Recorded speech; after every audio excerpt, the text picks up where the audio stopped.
Welcome to EconTalk, part of the Library of Economics and Liberty. I'm your host, Russ Roberts of George Mason University and Stanford University's Hoover Institution. Our website is econtalk.org, where you can subscribe, find other episodes, comment on this podcast, and find links and other information related to today's conversation. Our email address is mail@econtalk.org. We'd love to hear from you. Today is November 30th, 2009, and my guest is Megan McArdle. Her blog is Asymmetrical Information, which can be found at theatlantic.com. Megan, welcome to EconTalk. Thanks for having me. Our topic today is debt, both personal and national, and we'll focus on the personal, at least to start with. We'll see how far we go. I want to start talking about my dad, whose first reaction to the current crisis was that we've obviously learned now that debt is a bad thing. Now, the economist in me laughed. Debt a bad thing? Come on. Debt's what allows businesses to thrive. It lets us own houses.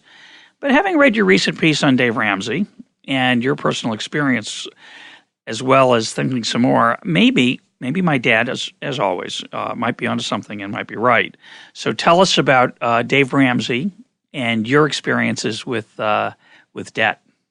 I will actually start out with my experiences with debt, and I have quite a lot of it. I got an MBA from the University of Chicago in between 1999 and 2001, which cost about $100,000 when you factor in living expenses and foregone income and so forth. A bargain at twice the price, of course. Exactly. But I expected to make my first job out of business school was supposed to pay $125,000 a year. So I expected to be able to pay this off pretty quickly, and that's what a lot of people do. And so business school students tend to live a lot better than other graduate students do. Maybe law students live about as well. You know, most graduate students are sort of taking a vow of poverty, whereas we went to Cancun over spring break one year with a lot of people from my class. I bought a car because I lived in Chicago, and it was cold and hard to walk around. I lived up to well over my income, which was basically limited to what I got from being a summer associate at Merrill Lynch one summer. And so I graduated with a great deal of debt, including some credit card debt, because of course, why not? I had a signing bonus coming. I had a job all lined up with a management consulting firm. Well, why not is that the management consulting firm was imploding. It was 2001. They were focused on tech, and the tech community was not interested in hiring consultants because they were mostly going out of business. Yeah. So I ended up living in New York. I had to go start working at the World Trade Center disaster recovery site, waiting for my job to start. And that was a great experience. I'm really glad I did it. But I was down there for a year because eventually they just called us and said, look, you don't have a job. We're firing the entire associate class. None of the members of my associate class ever worked a day at this firm. And so I had a miserable next few years. When I finally did get a job, my first job at The Economist paid $40,000 a year. Now, I'd had work in between that. I was doing consulting work and I was doing some technology work, but my first real permanent job paid less than a third of what I'd been expecting. And, of course, trying to make my $1,000 a month of student loan payments on top of what it cost to live in Manhattan, which is where the job was, or New York City, anywhere, really. And then, food. I think I had about $250 a month for everything, from my Metro card to get to work, for my food, for any spare clothes, drugstore items, my electricity bill, everything I had, almost no free cash flow. You probably had a very inadequate parking place that you were renting at the same time for the car you couldn't afford. No, I sold the car. Actually, my sister totaled the car, which was lucky. good. Yeah, it was actually very lucky because I got to take it. It was a pain to have in Manhattan anyway. So she'd taken it down to grad school with her, and then she totaled it, and I got $4,400 from the insurance company. And you can rest assured that immediately went to pay off debt. But it took me years first to pay off the credit card debt, and I did that while I was still living at home with my parents, and then to start just nibbling away at this mountain of student loan debt. And over the next few years, I did. Every time I got a raise, the money went into paying down more debt. If I got a bonus, if I did a freelance piece, everything went into it. Did you think about not paying it? Well, you can't not pay it. Student loan debt is basically not dischargeable in bankruptcy unless you are permanently disabled. There are like a very few rare circumstances under which you can discharge it in bankruptcy, or where it can be forgiven. But otherwise, the federal government has made sure it's like with tax debts. You can't discharge them in bankruptcy either, except under certain very specific conditions.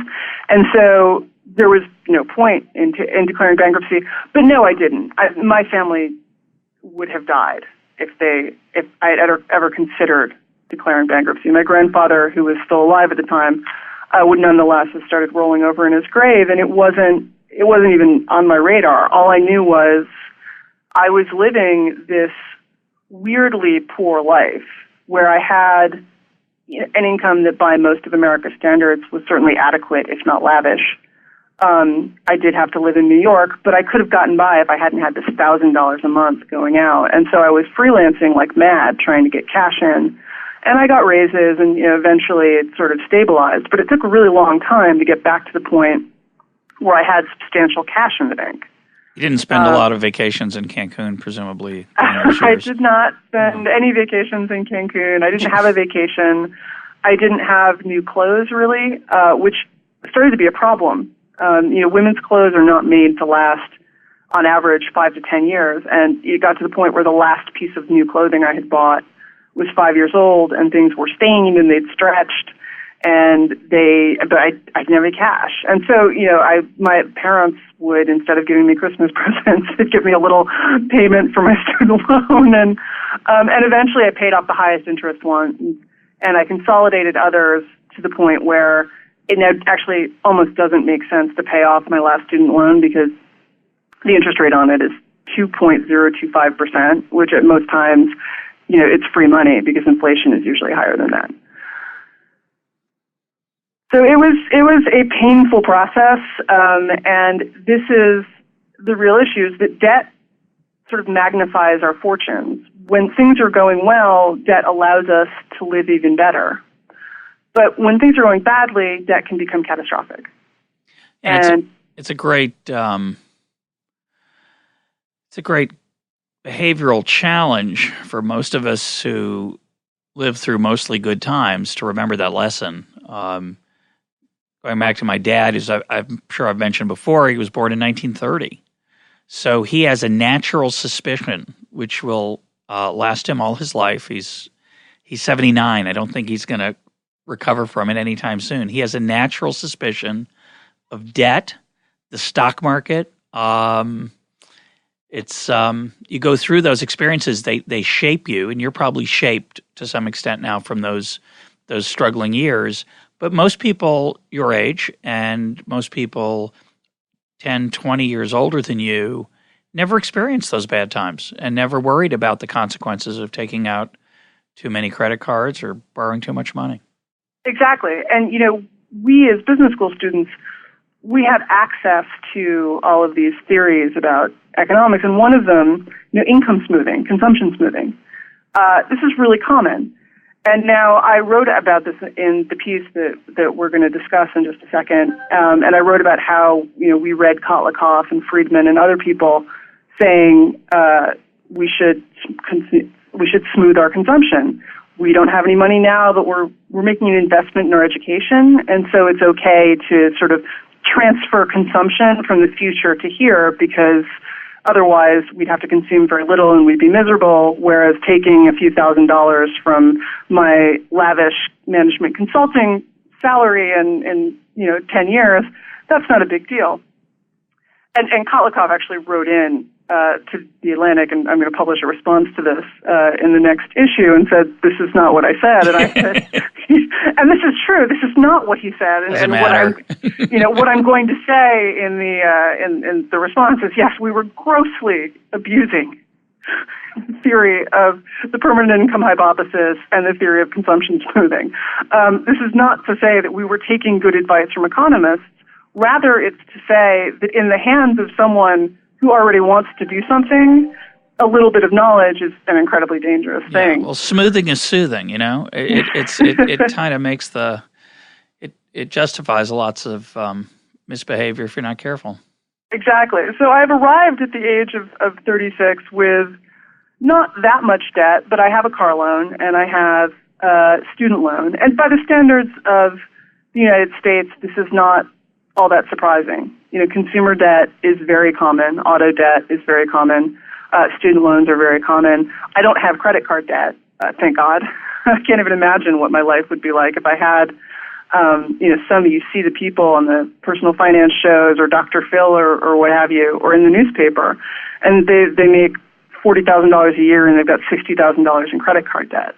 And their lives are much worse than mine was because, how do you climb that mountain? It's really difficult. So what Dave Ramsey does, actually, and to get into the article we've been talking about or sort of skating around, what Dave Ramsey does is he counsels those people. He is not entirely aimed at people who have taken the wrong lesson from the availability of easy credit, but for a lot of people who find it too hard to stay on a budget, to save, to not use debt, to finance everything with cash, he's sort of a minister to them. And I actually use that word very carefully because Dave Ramsey is an evangelical. And actually his main distribution network until somewhat recently was churches. His Financial Peace University, which is the 13-week course where you watch a video and then you do workbooks with a discussion group, mostly happens through churches. It's also on military bases, and there's a version in high schools and so forth. But he grew in the evangelical community, and he's now starting to come out of the evangelical community and go to a wider audience. And I think that this is a time when a lot of us are just oversaturated with credit, and a lot of us are overextended, that more and more people are listening. He's a crossover hit. Exactly. To be, yeah. So tell us what's his message? Well, Dave Ramsey has a pretty simple message, which is you shouldn't borrow money for anything. Yeah, that's pretty straightforward. I went to see him in Detroit. I'd become interested in him much earlier than this, and my fiance, God bless him, really put up with hours and hours and hours of watching Dave Ramsey's show on Fox Business Network and listening to the podcast in preparation for going to Detroit and writing this article. So I knew a bit about him, but I was not prepared for how religious the overtones are of his speaking event. Where did you see him? I saw him in Detroit. So it's an ice skating rink in Plymouth, Michigan. Okay. It's a minor league ice hockey team, and not a church. No, not a church, because it's too big to fit into all but the largest maybe Joel Osteen's church in Dallas could fit the group that was there. It's huge number of people, thousands. And he talks about his core message really is he built up a leveraged real estate empire in the 80s and then lost it all when credit started to contract at the end of the decade. And he says that in his darkest hour, right after he had to declare bankruptcy, he came upon a Bible verse, the borrower is a slave to the lender.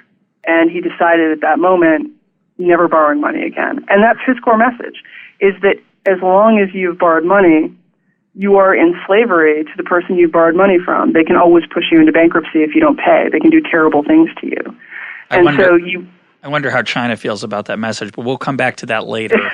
Seriously, I hope we will. But so he came upon this biblical verse. He could have just as easily come upon a copy of if the Gideons put Shakespeare into hotel rooms. I guess he could have stumbled on Polonius's advice to Laertes: neither a borrower nor a lender be. Right. Right. It's a common thread in Western civilization that borrowing and lending is a little bit risky.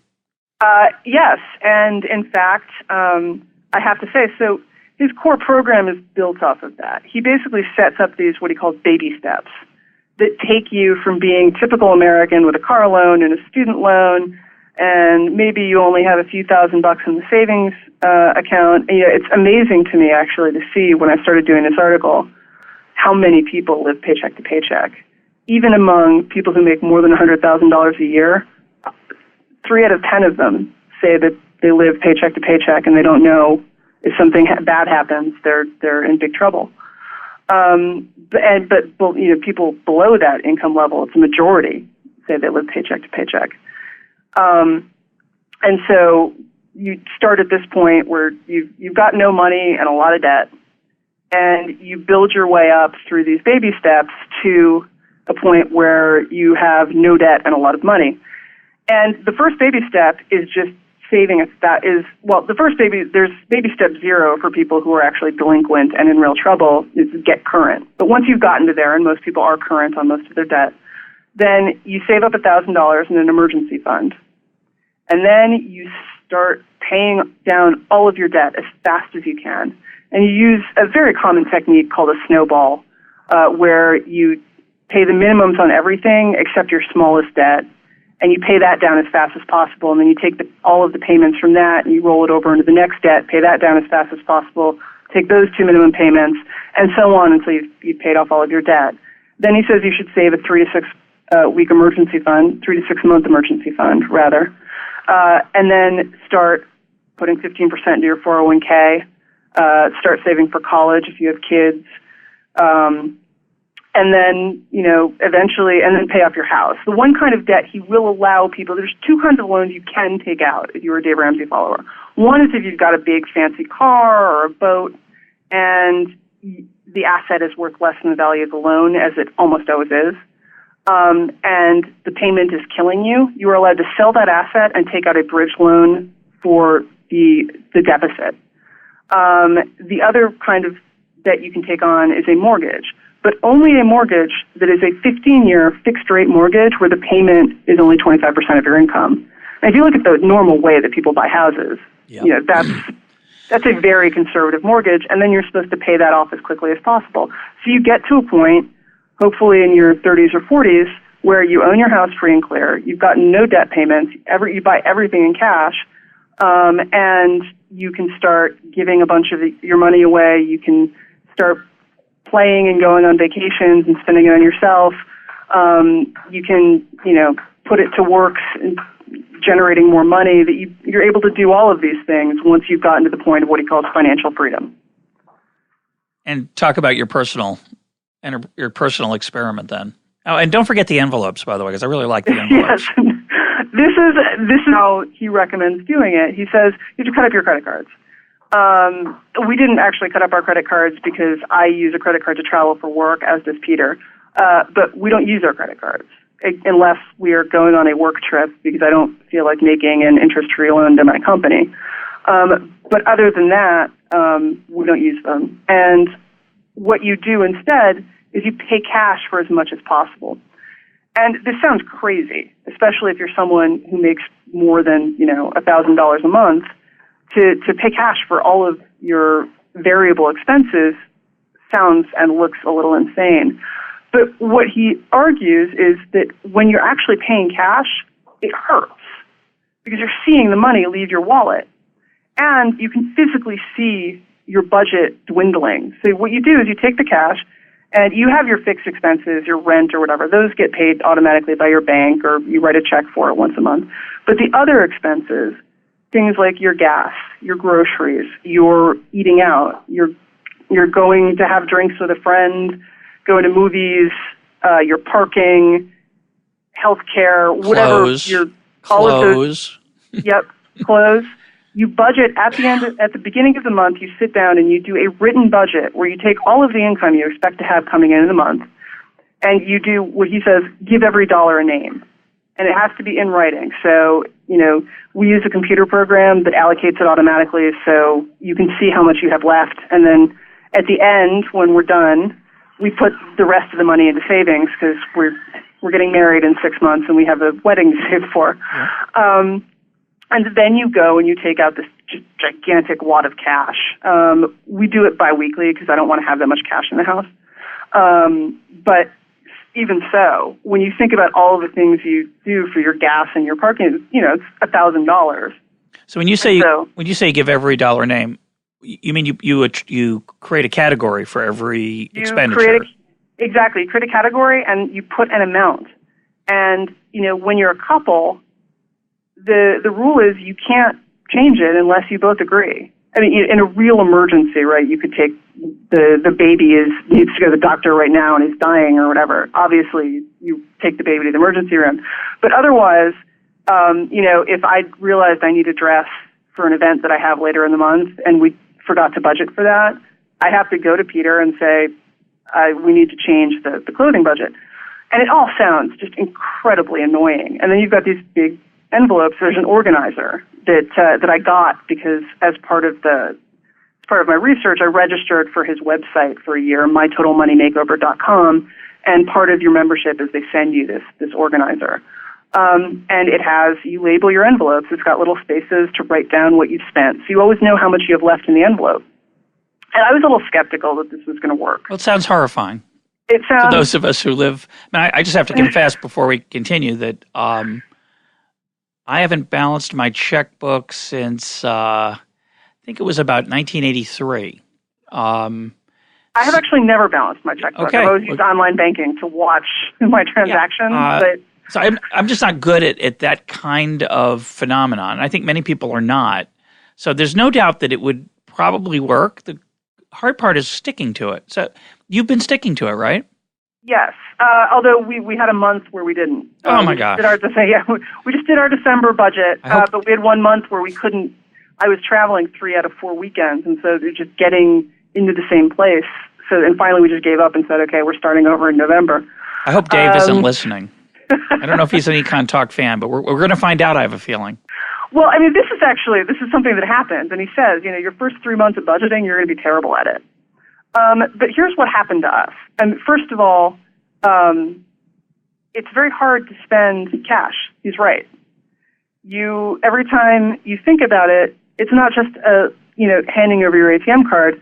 You have to look at the envelope and say, well, I allocated myself $100 for what they call blow money, which is everything, gifts or the residual, yeah.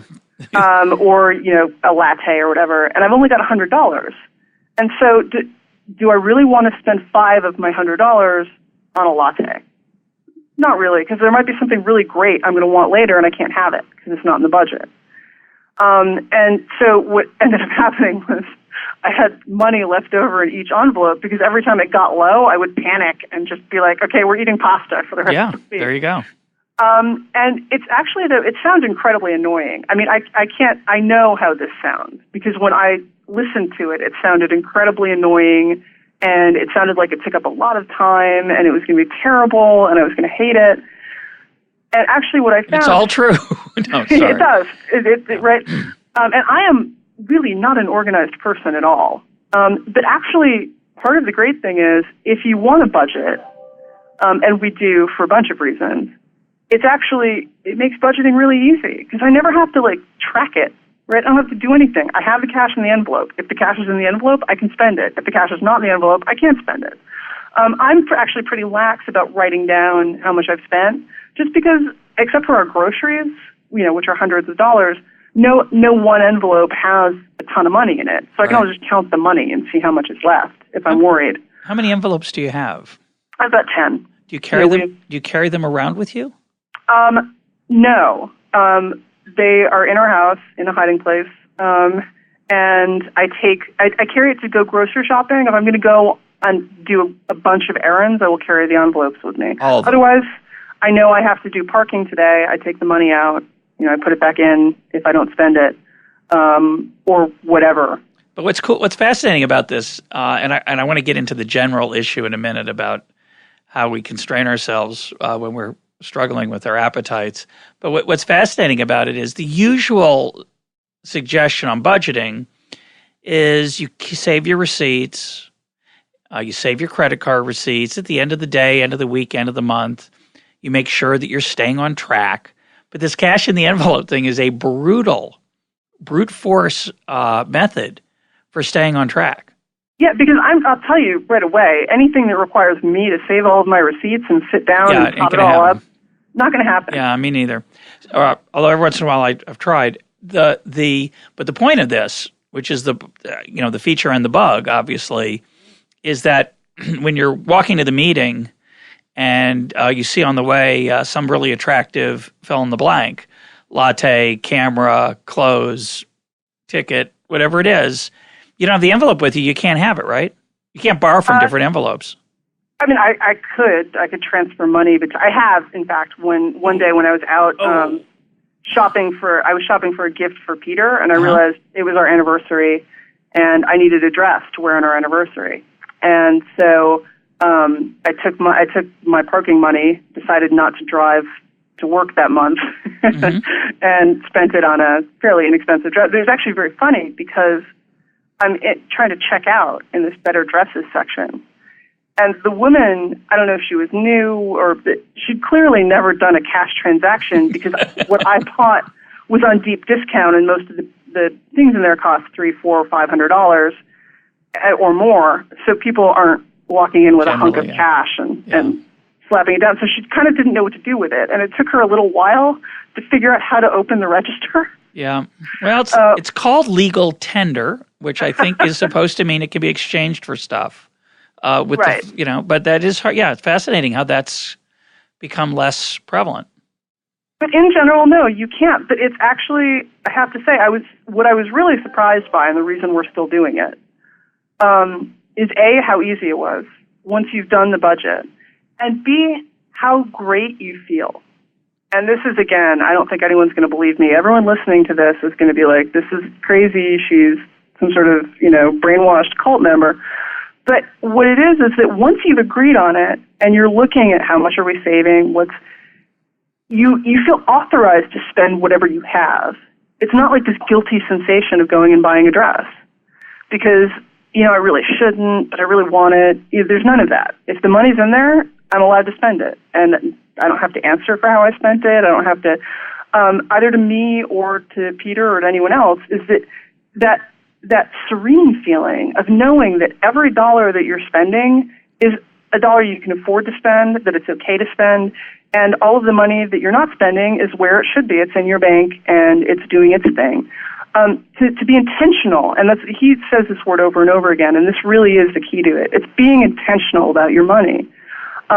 It was just incredibly, incredibly freeing, and it made a lot of things easier. So yes, you don't buy the camera that you wanted. But, I've had a lot of impulse purchases that I've really loved. I have a ridiculously large television that I bought by accident because I kind of didn't understand how big a 50-inch television was going to be. And I love it. But in general, those things, there's a little high that comes from having a new toy, and then, you get a camera.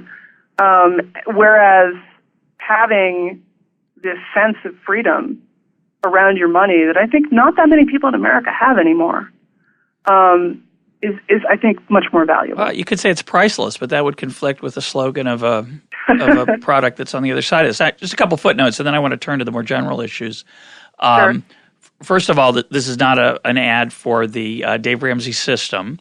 No. We don't know how Megan's going to turn out, and we also, of course, don't know how her colleagues or associates or whatever nice name they give them in the hockey rink, how they're turning out. That would be an interesting follow-up, of course, to see how easy or hard it is to stick to these systems. Well, I should say, too, that Dave Ramsey did not invent this. My grandmother used it. Funnily enough, I mentioned this.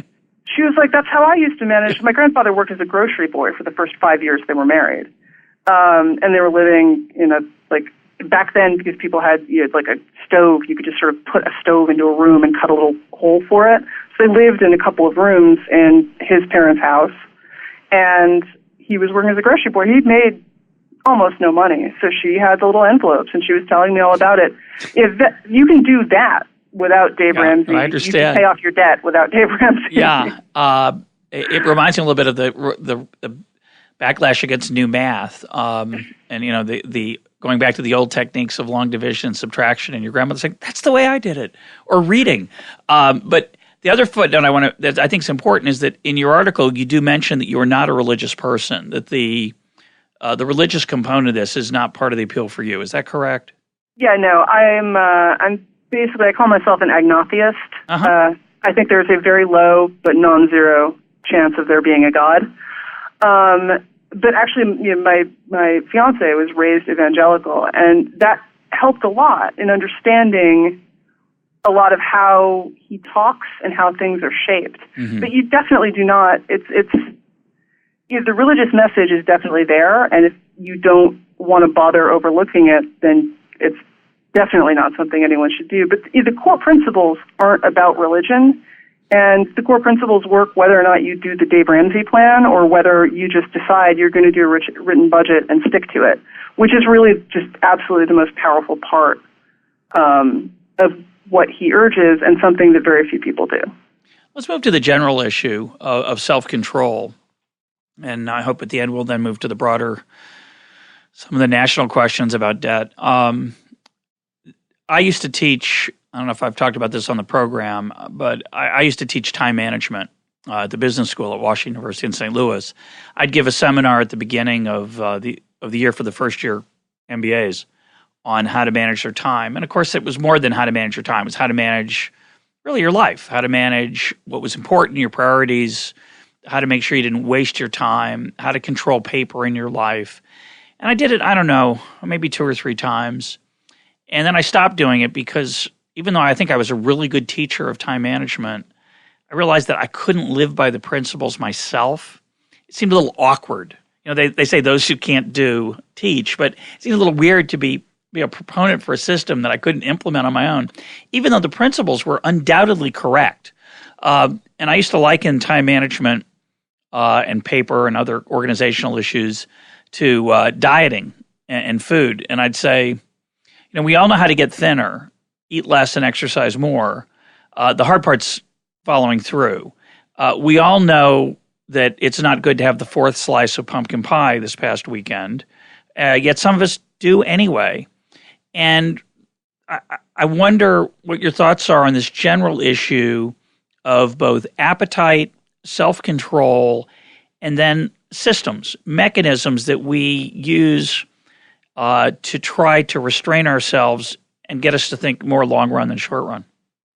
Yeah, it's funny that you mentioned food because I briefly tried to become a model in Philadelphia before it became clear that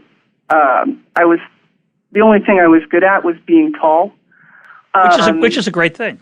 Yes, I was tall and skinny, but I wasn't like particularly photogenic, and I hated standing still. Yeah. So I didn't last. But I met a lot of models during this brief phase and brief and regrettable phase in my life, and they all had these really weird ways to stay thin. Because you've really never experienced anything. So you've seen a director of photography screaming at some girl with no obvious body fat whatsoever that if she doesn't lose 5 pounds, you know, in the next 3 hours, he's never going to work with her again. And so they all had these weird systems for managing how they ate. And one of them had a different color for every day of the week.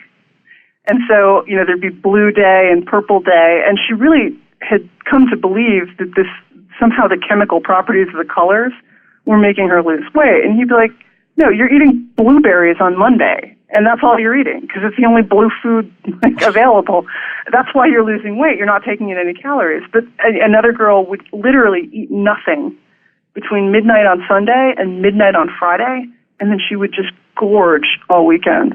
It was horrifying. Absolutely revolting being around her when she was... But they all had these weird systems because it's hard to just set up like this sensible rule where you do it. And so what you do instead is you set up forcing systems. You set up systems that make it easy to commit. And I am one of those people who periodically thinks, you know, I need an organizational system, I need a time management system. And I've just given up because I know I will never stick to any of them. And the problem then, though, I think what we forget is the problem, if people can't stick to it, the problem is the system, not the people. If the majority of people can't do it, which is true of all time management systems that I'm aware of, it's true of all of the weight loss programs we know of, it's true of all of the home organization schemes that, you know, all of these things, most people can't do them. And it's also true of managing your money. Most people are just not able to track all their receipts and write it down. I know people who do. I have a great friend she's amazing. She's really organized, and she writes down every single thing she spends. My dad does it. but I know that I will never do it. And so any system that starts with that premise is a failure. And so you have to set up mechanisms that will force you to do what you want to do anyway. But I don't recommend eating only blue foods on Mondays or whatever. None of those girls ended up happy. But it's just it's fascinating to me. My brother, who, as far as I know, is from the same genetic parents as I'm from. You never know, but I'm pretty sure he is. He appears to be a very different person on this dimension of, say, time management. I asked him once why he was so successful, and I want to now turn to some of the tricks that people use on themselves that I find both amusing because they don't work, and occasionally they do work. So that's what's interesting about them. My brother said, it's easy to be organized in his home life, say his paperwork. He'd say, I have a rule. The rule is touch each paper once and only once. So you pick it up when you look at this piece of mail or this memo or whatever it is, and you decide what to do with it. You either respond to it, you file it to be responded to later or to look at later, or you file it for future. I'm going to look at it at some point. What I would tend to do, I'd say that's a great rule. So I take all the papers in my desk and I'd put them into piles, the pile of respond to immediately, the pile of file and put it in a place where I can respond to it soon, and the file of respond later. Then I'd have 3 piles. Then I'd start going through the piles. I could never get through them, ever, not even close. And soon I just had a bunch of piles of paper on my desk again, and it really wasn't any different than the original system I was using, which was when you got a piece of paper, put it down on your desk, look at it every once in a while, put it back down, maybe respond to it, maybe not, depending on what kind of mood you're in. And yet he's able to do it. His desk is clean, mine is a mess. His house is clean, mine is messier. My wife helps a little bit, but it's still messier. In fact, he probably married a wife more like him, and I married a wife more like mine, who's more like me. So our houses are different. It's just a fascinating thing of how hard it is to do the thing that we think we want to do. And maybe we just don't want to do it. I think that we don't. I am marrying someone who's way neater than I am. This is really uncommon. It's almost always the woman who's cleaner. And it's quite funny because we have many of the same arguments that my friends have with their husbands, but I'm playing the role of the husband. Yeah. I'm like, yeah. I just don't see stuff. And I'm very clean. I hate having, dirty food around or anything, but piles of paper. Clutter. Yes, clutter can build up forever, and I'm totally happy surrounded by sort of 97 piles of books on my bed. That's what I got right here. Exactly. And, I used to think, I'm going to organize my house, I'm going to keep it that way. And it turns out I don't want to. He wants to, and so I do it for him. But I realized it makes me vaguely unhappy. I don't like, first of all, because the way I work, I'm very tunnel vision. And so for him, every time he sees something that's messy, he wants to fix it. For me, it's like I have to interrupt what I'm doing and take my mind off whatever's going on and deal with little things, whereas I prefer to, sort of go through the whole arc and then clean at the end and focus on cleaning. But I think, in general, there's all these things we want to do. We want to lose weight. We want to, but I think, learn to play in theory, what I would like is to be thinner. I don't actually want to lose weight necessarily, right? Because losing weight has an unpleasant downside. Yeah, funny how that works. So I think, I've ended up, because I think I'm more like you, I've ended up deciding what are the areas in which I want to set up forcing mechanisms. Because I could set up a forcing system. I work from home a lot. I work in an office with terrible access to food. So if I wanted to be much thinner, I could set up a forcing system of just not having anything nice to eat in the house. And I would definitely lose weight, but I don't want to. Yeah. So, things like I do want to get my bills paid on time, so I set it up so that my bank pays all my bills automatically. I do want to save money, so I budget. But the other things, I think it's usually we don't do it because we want the goal, but that doesn't necessarily mean we want the whole process of getting to the goal. And if we don't do it. We don't want to pay the price most of the time. Exactly. Although, I think the argument of the behavioral economics literature and the psychology literature on this is, well, we do want the goal, that when it comes time, when you turn this certain age and you never learn to play the flute, or you were bankrupt, or you never lost that weight or whatever is the issue, you regret it. And I like to go the other way, and I like to say, well, I enjoyed all that ice cream. It's the problem is that the pleasure from the ice cream is fairly short-lived. It does not create a lifetime of memories like the Cancun experience. You see, the extravagant vacation does produce a lifetime of photographs and memories you can relish and enjoy. Yes. A lifetime of binge eating of ice cream doesn't. It does just create a fat, unhealthy person. So there are some differences. But let me ask you about this issue more generally. A lot of people in the behavioral economics literature argue that this proves that people aren't rational.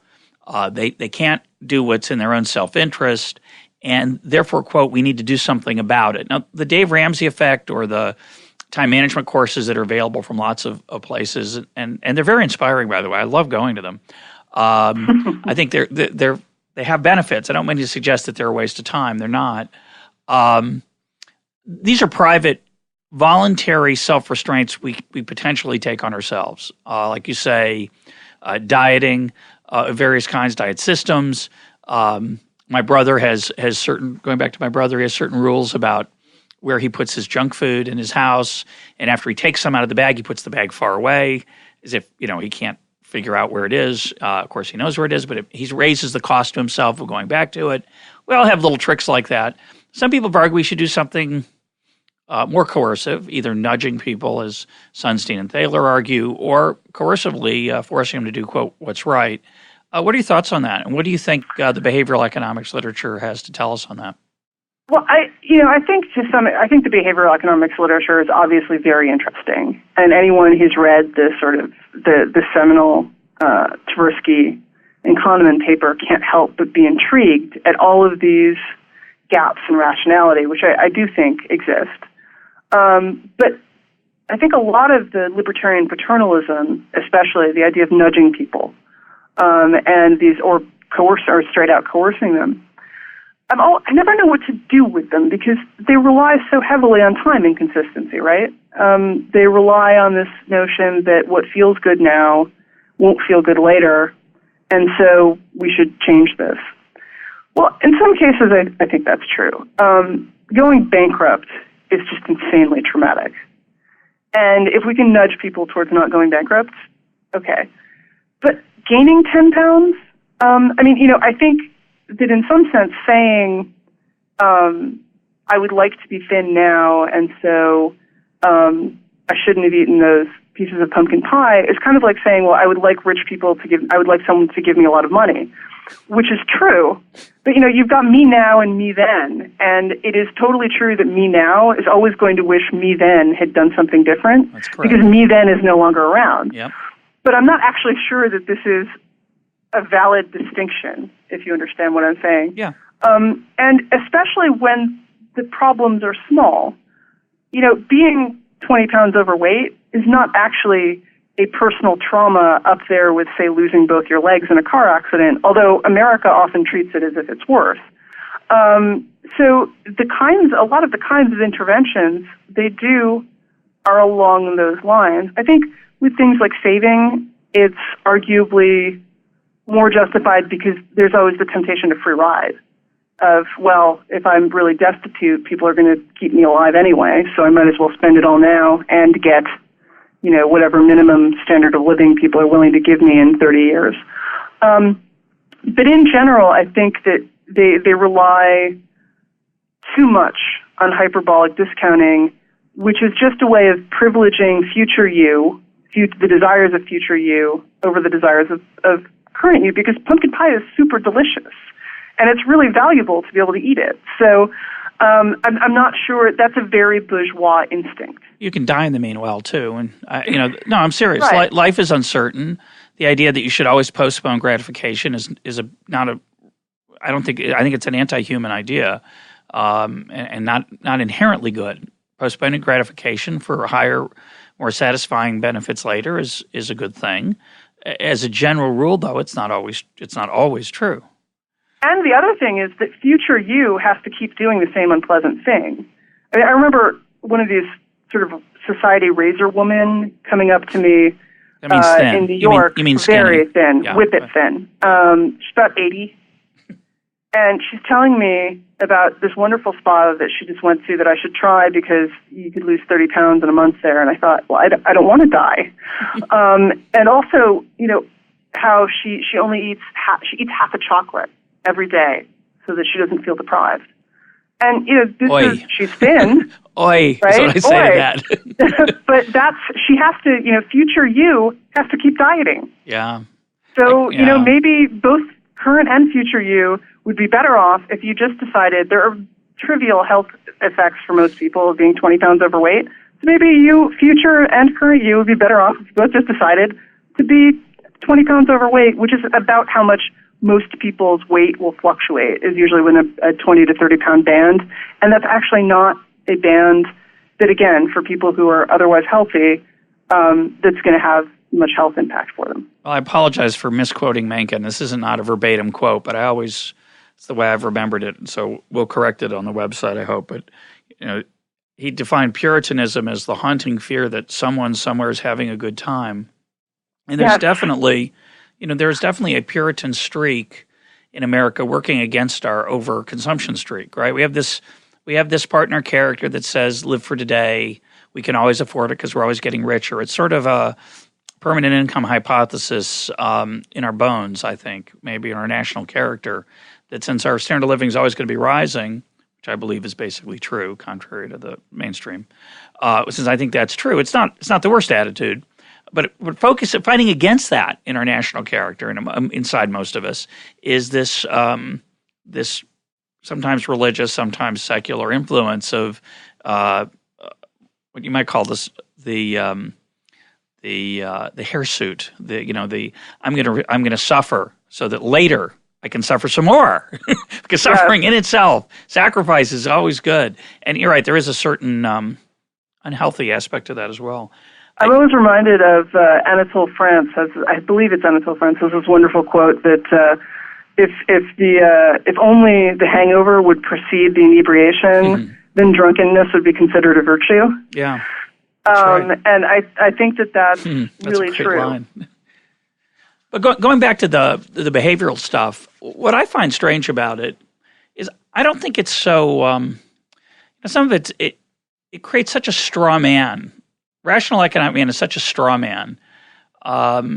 Most of us understand that we eat too much on Thanksgiving, and as I think you're suggesting, we like it.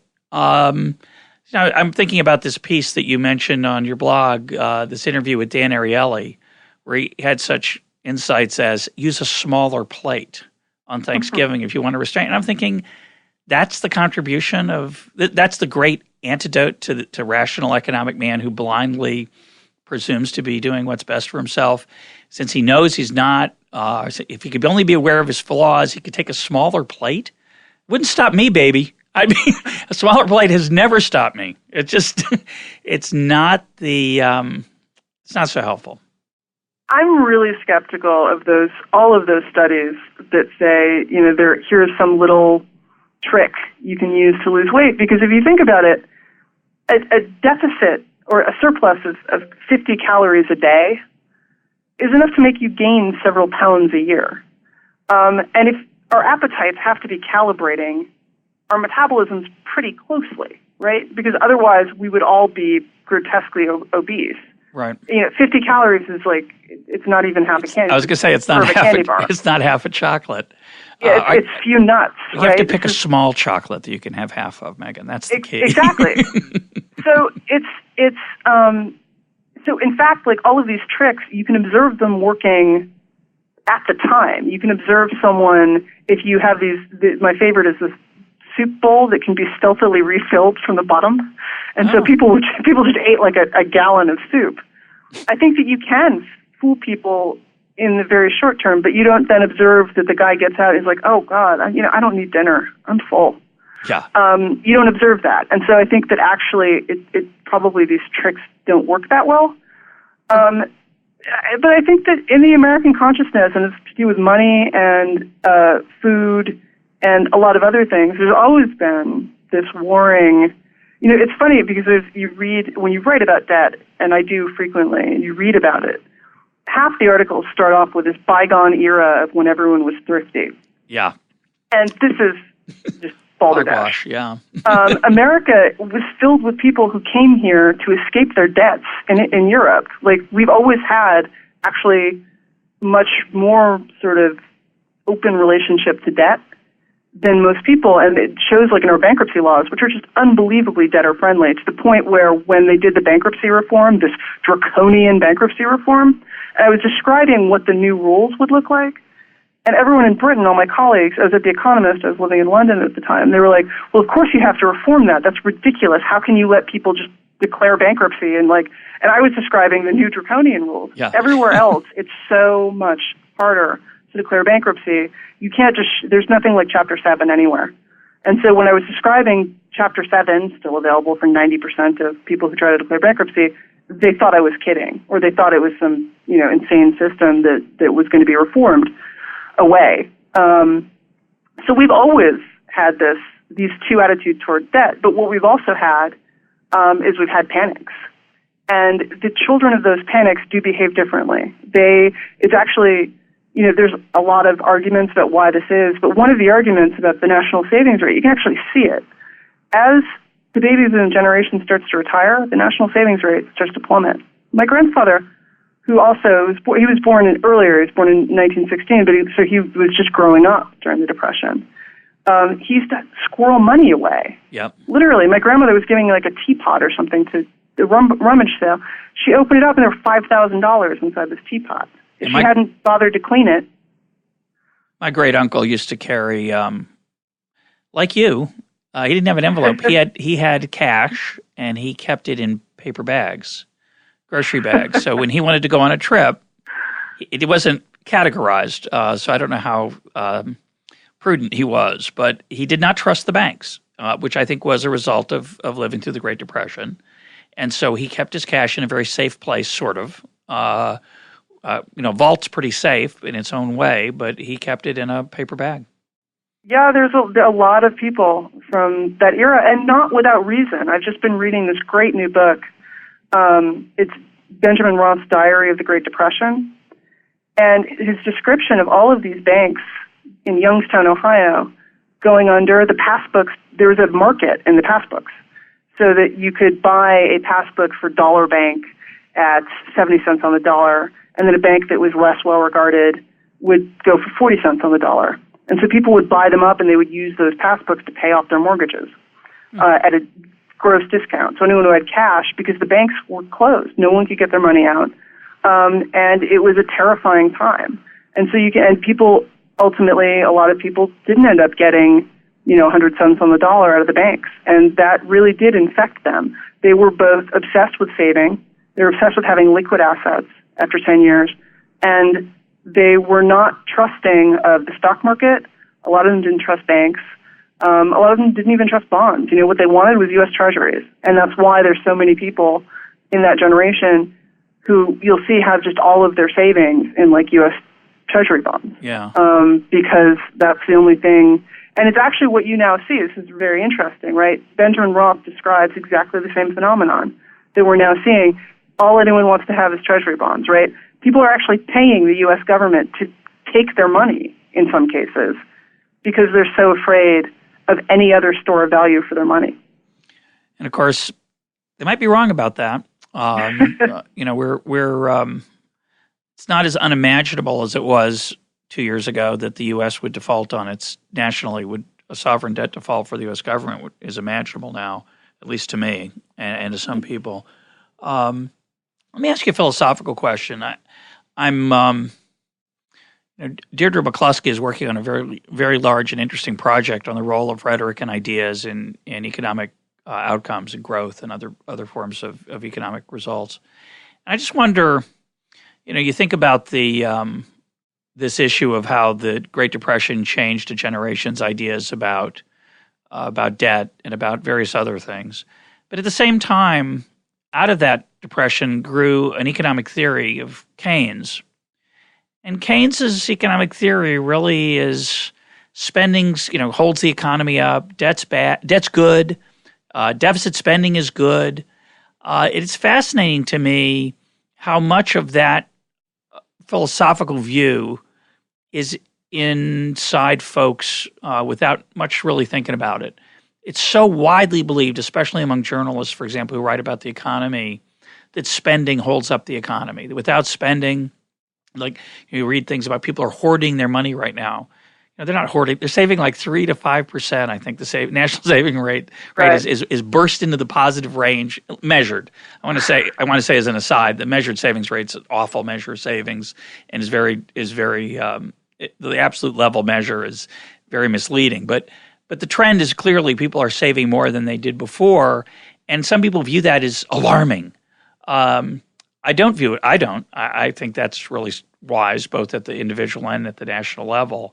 But I think it's interesting how our attitudes toward debt and towards these issues we're talking about come from rhetoric and really inchoate ideas about how the world works that we sort of absorb if we're not careful. What do you think of that? Yeah, I think that so many people took the wrong lessons out of the Great Depression. The whole debate has actually been very interesting to me, right? Because liberals immediately started announcing Milton Friedman was wrong, Keynes was right. And this doesn't make any sense because Milton, it's not like there's some sort of mirror image of each other where, like, if Milton Friedman turned out to be wrong, then therefore Keynes would be right. They could both be wrong. And I think they were both wrong about a bunch of things and right about a bunch of things. I think that what Keynes describes, the liquidity trap, the paradox of thrift, is when you go to a restaurant and you decide to stop going to a restaurant because there's a recession, so you don't spend money. Well, that money is someone else's income. So they have less income, and so they spend less money elsewhere, and it sort of reverberates throughout the economy. That's the idea. That's the general idea. Strikes me as wrong, but yeah, go ahead. Well, it's only what it leaves out is investment goods. Exactly. Right? So it really depends on where the savings go. Yeah. And I think that you actually did see in, say, November through February or March, an issue where people started saving a lot more, but the money wasn't going anywhere. It was going to banks that didn't do anything with it except build up their balance sheets. And so you actually did have like the mechanisms by which we normally translate savings into investment were broken. There weren't IPOs happening, there weren't new bond issues, all of those things had broken, so any savings that you did actually was just money pulled out of the economy. It's an interesting empirical question. I don't think it's totally true, but it is, there's an effect along those lines. But that doesn't last forever, right? Like those kinds of traps, people forget how much the government and the Fed were doing to keep the Great Depression going. There was a terrible contraction, but then, the Fed egged it on with contractionary money supply, with staying on the gold standard, which required all sorts of bizarre things that you otherwise would not do in a recession, like raising interest rates. And then, you do read, I'm not a proponent of Amity Shlaes' book, The Forgotten Man, where she basically blames the whole Great Depression on activist government by FDR and Hoover. Because I think that some of the things that FDR did were actually very necessary, like the FDIC, like shutting down the panic so that the banking system could once again operate to translate savings into investment, so that, if people aren't buying consumer goods, they're buying investment goods instead. But I think that you do see it. You see a lot of the things that FDR was doing were just crazy.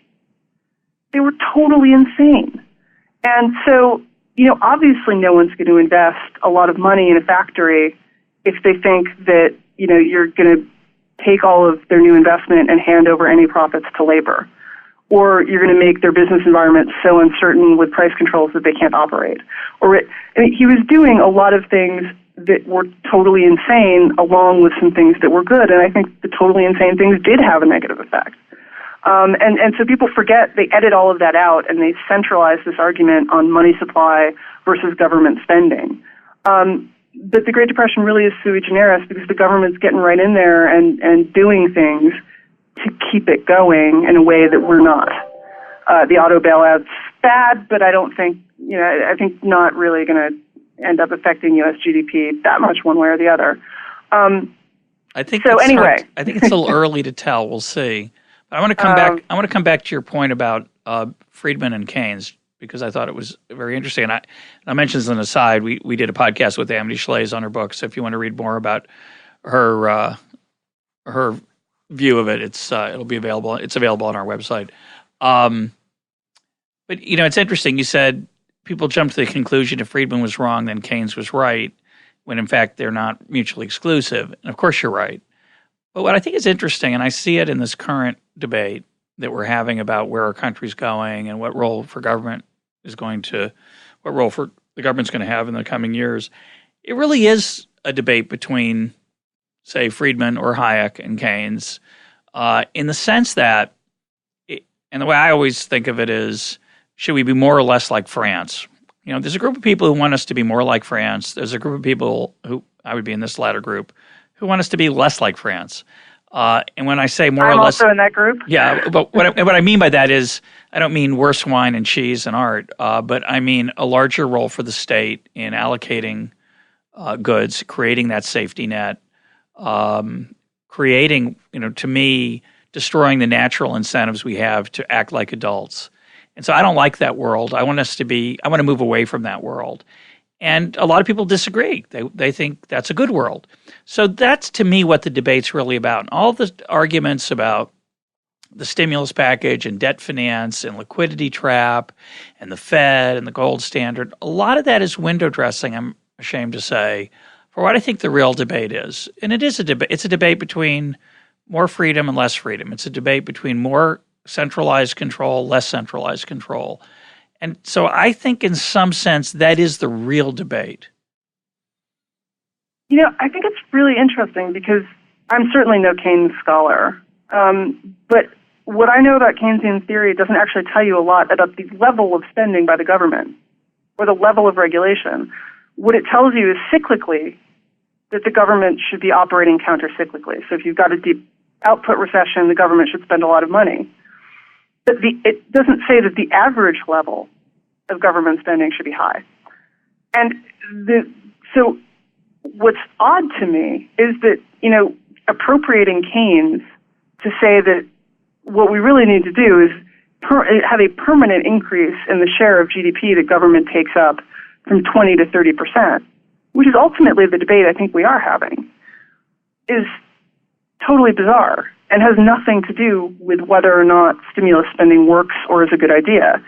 Stimulus spending should not be permanent spending. But it sure is hard to imagine that that's not going to be the case, right? I mean, right. Let me say that without double negatives. I think some of the advocates of stimulus spending have in mind a larger federal budget, whether down the road, and whether that's because of inertia or some kind of other justification, I don't think is so important to them. No, and I think it's sneaky, right? I mean, at least when you're pushing Friedman, you can say you're pushing consistently, you're pushing freer markets and a vision of the money supply, and he held both of those views, and they're consistent, right? If you say you want freer markets and less government involvement, hand in hand with that, you say, I think the Federal Reserve, rather than U.S. government fiscal policy, is the right place to handle all but the worst recessions, at least. Well, I think the proponents of the Keynesian view are pretty honest about what else they care about. I'm not sure. There's some sneakiness to it, I suspect, on both sides. I think I just wish we'd have the real conversation. It's not really about whether the public option, say, in healthcare is a good idea or not. It's whether the government should have a larger role in healthcare than not. And the idea that somehow we shouldn't gum up the current healthcare system with government is kind of funny because the government's rather actively involved in the current healthcare system. So I just think a lot of our national debates on these issues are marred by misdirection, sleight of hand. Well, I think that what's really interesting to me, and I wrote a post about this a couple of days ago, is that both groups of people are using, the left and the right at this point, and I'm talking about serious economic analysts. I'm not talking about politicians on the stump, because politicians on the stump apparently have a sacred obligation to say things that make no economic sense. They're using the same set of data to argue about two completely different things, but they're arguing with each other as if the other person is arguing about the same thing. And what I mean by this is Paul Krugman is talking about deficits and how big they can get. And he at least says that he is talking about the deficits in the context of the cyclical deficit. He wants a big stimulus package because he thinks that Keynesian stimulus is a good idea. And he's talking about the whole national debt picture, because our national debt is scheduled to basically double by 2019. He's talking about all of this in the context of the cyclical deficit. And now all of the libertarian and conservative pundits, including me, are talking about the structural deficit, which is that when you look out in 2019, there's still $750 billion sitting there gap. It's 6% of GDP, of projected GDP. And that's huge, and we need to close that. The stimulus may or may not be a good idea, but economically it's not going to cripple the United States to run a huge deficit in 1 year. We managed to do it in World War II for several years and come out on the other side. The issue is if the government permanently can't get its fiscal house in order. And you talked about default. I don't know that I don't think it's likely, but yes, I think that it's looking worse because we are faced with this gigantic structural deficit. So the problem is not that in 2019 our debt will be 80% of GDP. That is a problem. But the real problem is that it doesn't stop in 2019. It gets another 6% of GDP on top of it. But and then another 6. Don't you realize that the growth rate's going to creep up and then shoot forward because we're going to all have this confidence, and that debt will look trivial, right? I mean, we're all selling a free lunch, right? It just depends on what mechanism we're invoking to explain why it's a free lunch. And of course, he could be right. He could be right. Could he? Because I think that what we learned, love saying that, by the way. He could. Yes, he could be. See how open-minded I am? I think that what we learned from the experience of the 60s and 70s is that while Keynes could have been right about short-term stimulus, the government, the economists then confused it, right? They decided that long-term stimulus, you should be doing it all the time. Because those people who think that if one splash of cologne is good, 8 will be better. Same with pumpkin pie. Exactly. So what we found out is that doesn't work. Ultimately, you get inflation and output returns to trend. You cannot keep output permanently above trend. You can get it back there, maybe with stimulus, but you can't keep it above. So, no, trend growth in the United States is 3%. We can't run a 6% budget deficit because eventually the mismatch will become too big and our creditors will stop being willing to lend us money at attractive rates. So I don't see, you're not going to get, the World War II production leap came after 10 years of underproduction. I don't see that I don't see that by 2019. So I want to be open-minded. But I think that, we've got a big problem with our debt, and we've got a huge political problem because so much of it is owed to China and other countries. Yeah, what fascinates me is, there's two things we've talked about many times on this program. One is inflation, whether it's going to come or not, and it's hard to say, but I'm worried about it. The other is, I didn't realize this, but evidently we've been issuing a lot of short-term debt naturally to take advantage of the lower interest rates that short-term debt usually has.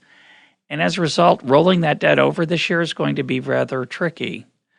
I just read a recent account, don't remember where I saw this, but we might end up having to borrow $3 trillion this year, $2 trillion to pay off the short-term debt that's coming due, and another $1 trillion of expenditures above income receipts, tax receipts.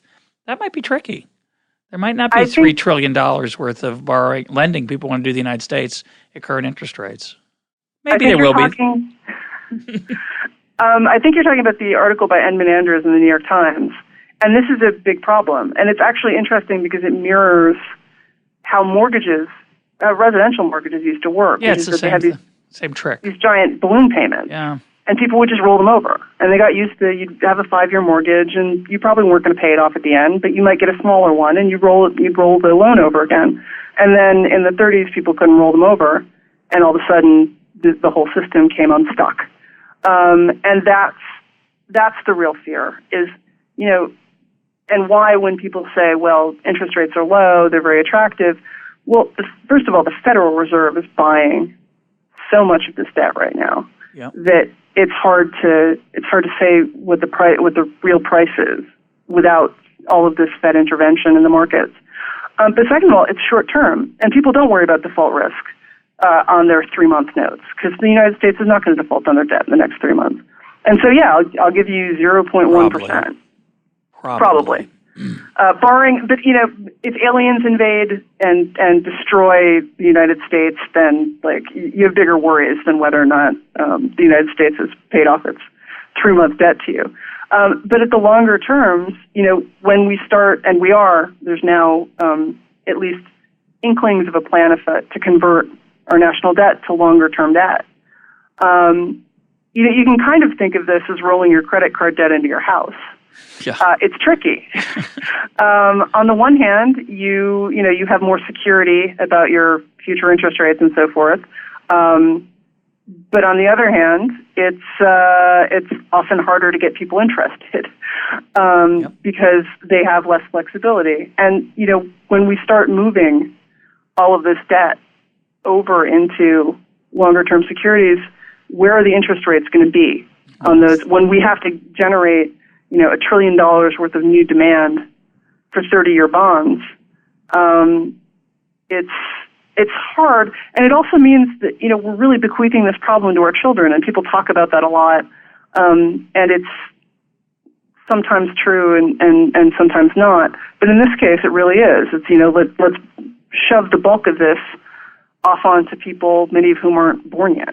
When you talk about a 30-year bond, so well, my feeling is things are going to either unravel or get fixed long before we get into that particular solution. I don't know. It seems to me the lesson is Congress just needs to have a lot of different envelopes and use cash. This is now you see Congress. They write out a budget, but they don't stick to it. They don't live by it. This is actually, I think, it does sort of bring it all home. Is they don't have a credible commitment mechanism to stick to the budget that they write down, and they aren't willing to say, if I don't have the money, it doesn't go out the door. There's some good news. There's some good news about that, by the way. I always find it funny when people are talking about the future liabilities of the government. They talk about Social Security and Medicare. Those aren't liabilities. Those are campaign promises they're not going to keep. They're going to change the law. That's not the problem. That is not the problem. The law as written is not sustainable. So they're going to change it. That's not the issue. The issue is politically what's the fight over how to change it. The mix of benefit cuts, income means testing, age retirement push changes. They'll figure something out. It won't not be what we desire. That's the problem, or what anybody desires.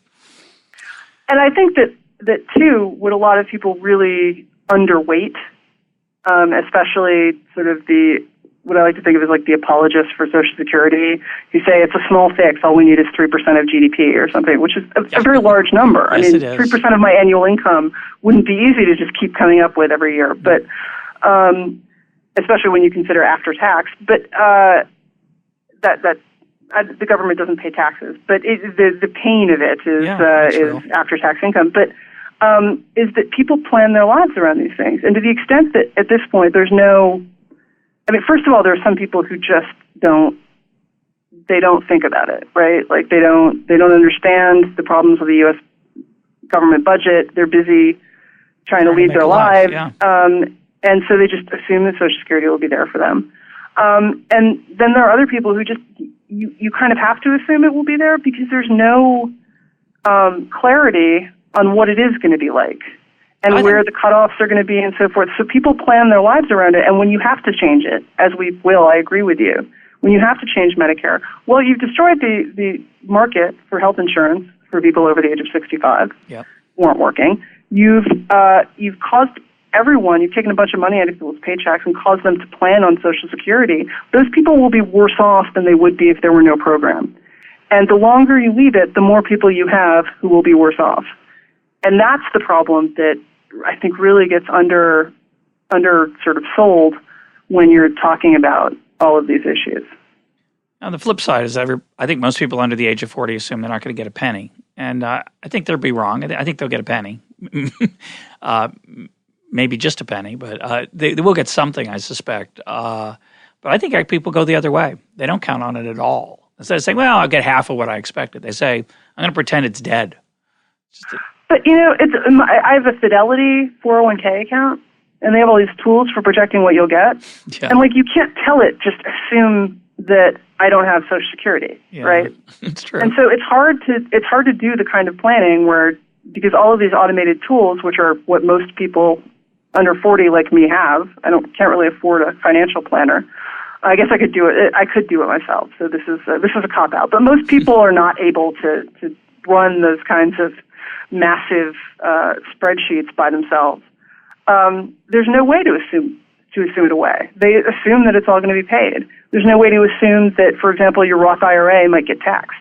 Yeah, which is a thing that one of the reasons that I don't have a Roth IRA is I actually think that the odds of those remaining untaxed are kind of low. Whereas with a traditional IRA, I feel like it's not being taxed now, and I can see that. No, you point to really what I think is a crucial problem we have right now, which comes back to the Great Depression and our analysis of it. And I think this is really Bob Higgs' story, which is regime uncertainty. The constant fluctuations in the rules of the game make it very hard to plan for the future, and make people very anxious and not so eager to take chances, which is very hard. And I think that's why you get a flight away from credit, a flight to cash. Yep. And credit in some way is on both sides, it's an expression of confidence in the future. No doubt about it. What we realize is it's easy to get overconfident, and therefore you want to be careful with it. And so now you end up with people like me who are, looking forward to paying off all of my debt and not having it anymore, not expressing confidence in that way. Well, we look forward to your future blogging on your quest to conquest your debt, which I am happy to see is on its way. My guest today has been Megan McArdle. Megan, thanks for being part of EconTalk. Thanks for having me.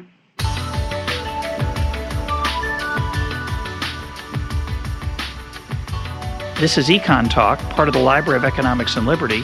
For more EconTalk, go to econtalk.org, where you can also comment on today's podcast and find links and readings related to today's conversation. The sound engineer for EconTalk is Rich Goyette. I'm your host, Russ Roberts. Thanks for listening. Talk to you on Monday.